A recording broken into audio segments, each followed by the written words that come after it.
ঝিনাইদহের শৈলকুপায় জমি নিয়ে বিরোধের জেরে ৬ বিঘা জমির ফসল নষ্ট। ঝিনাইদহের শৈলকুপায় জমি নিয়ে বিরোধের জেরে ৬ বিঘা জমির ফসল নষ্ট করার অভিযোগ উঠেছে প্রতিপক্ষের বিরুদ্ধে।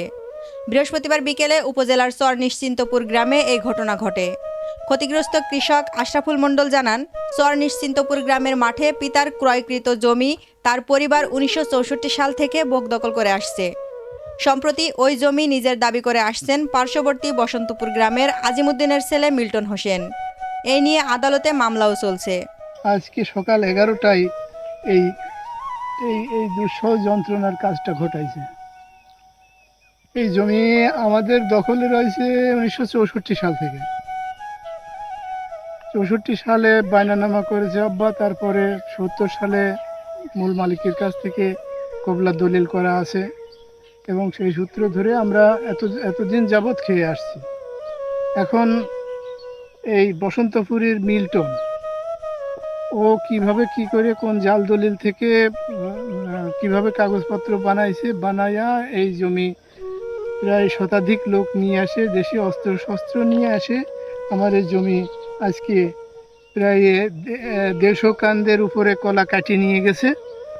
আর এই 500-এর উপরে গাছ ছিল, ওই পুরো গাছ এইভাবে ওই ট্রাক্টর দিয়ে মাটিতে মিশাই দিয়েছে। আমার অনেক বড় সর্বনাশ করেছে।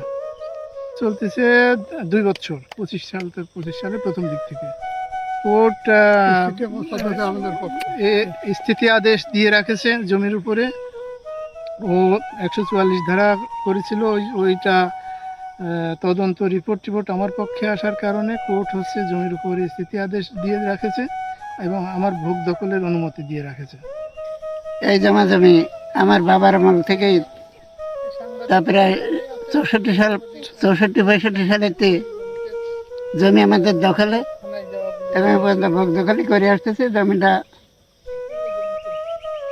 আমার ভাই আশরাফ আবাদ করে এবং সে সংসার চালানোর দায়ে কলা লাগাইছিল।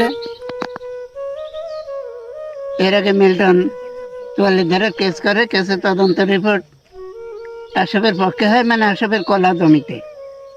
এই মর্মে কৃষি অফিসার তদন্ত রিপোর্ট কলার উপরে দেয় যে আশরাফের কলা আছে।